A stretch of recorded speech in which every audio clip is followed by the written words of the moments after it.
So, February, it's been an interesting month.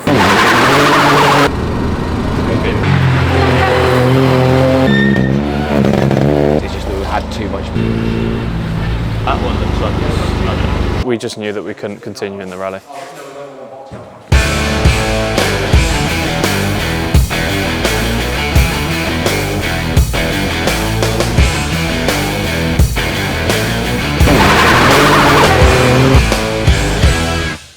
In the start of February, we started putting the livery on the car, cutting tiny little triangles, but it turned out well in the end.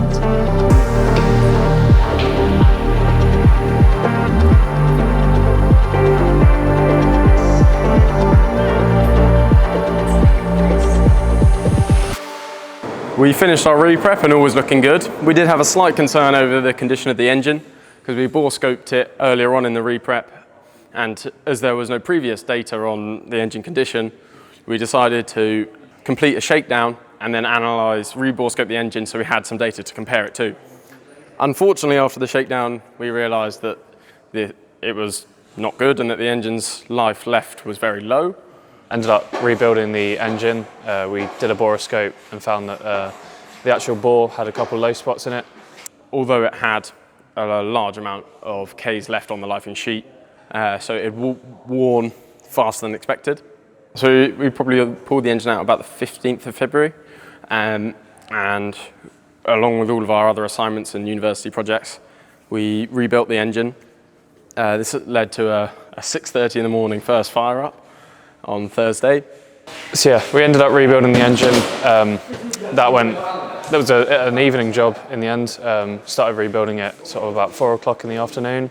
And then we were in here and we got it finally in the car about 5:30 in the morning. Thankfully, all went well on the rebuild, all looked good.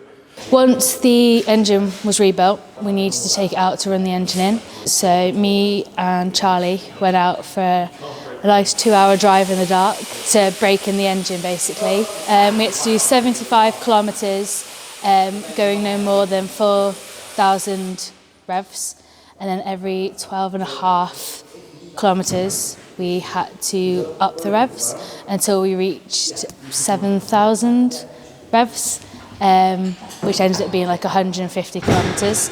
Once that was done, we were happy that the engine was broken properly. So we pushed on to the rally with everyone's hopes looking positive. After completing the run-in and the shakedown on the engine, everything looked good. We bore scoped the engine just before the event and it looked okay. Not too bad for a recently rebuilt engine. We started preparing for East riding in the rally, packing up the vans, making sure we had everything, and then making our way over there. The journey up was uneventful because I swept through most of it, and then once we got there we just set up the service park. Making sure everything was happy, did our first little check on the car, and that's when it went round to scrutineering. We got the car through scrutineering. On the second go, we had a little issue with the extinguisher. A little wire came loose, so we ended up just soldering that back together and then scrutineering. They were happy with what we had done. We're here at East Riding Stages, and today is Saturday. We've just had scrutineering done, and the car's all ready for Charlie and James to head out in it. The team went really well. Got the sort of service area set up well. So then when it came in, it was supposed to come in about 9:30 in the evening. But unfortunately we got a call from Charlie saying that they were out. So it ended up being a bit of a scramble. Charlie took the car out for the first of the night stages. Unfortunately, we did not make it that far in that stage. Charlie made a great entrance with his brakes sparking. It looked pretty cool in the dark.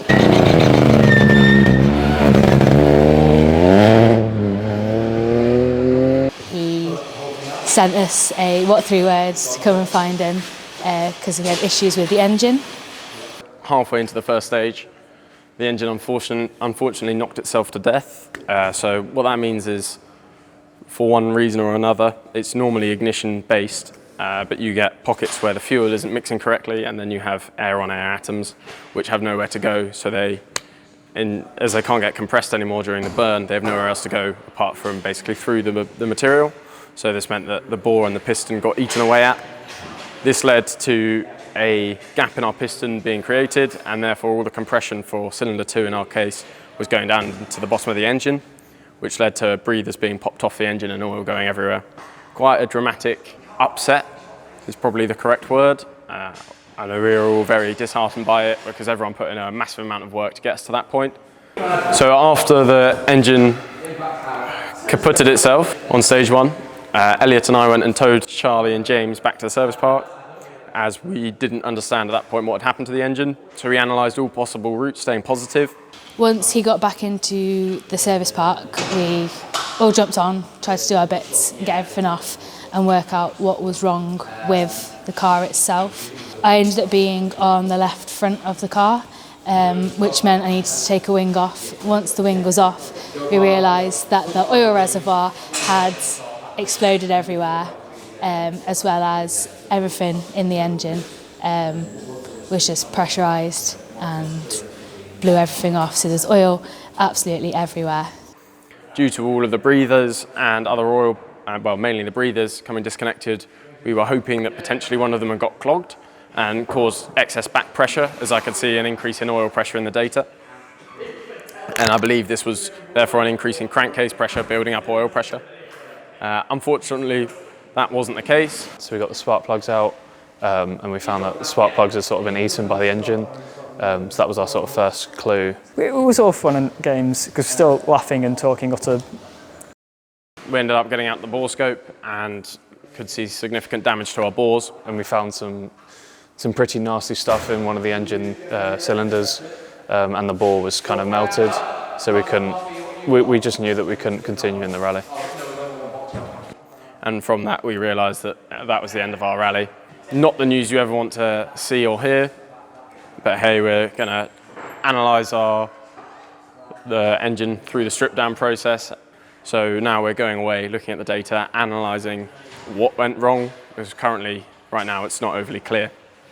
Don't know for sure what happened yet, but we've got a few ideas, and now we're getting the engine out ready to rebuild it again, and hopefully get ready to do our next event. So that's how February went. Not the start to the season that we were all looking for, because we all worked really hard to try and have a good start to the season. But hey ho, this is how rallying goes, but we'll come back stronger and with a more durable engine is the plan.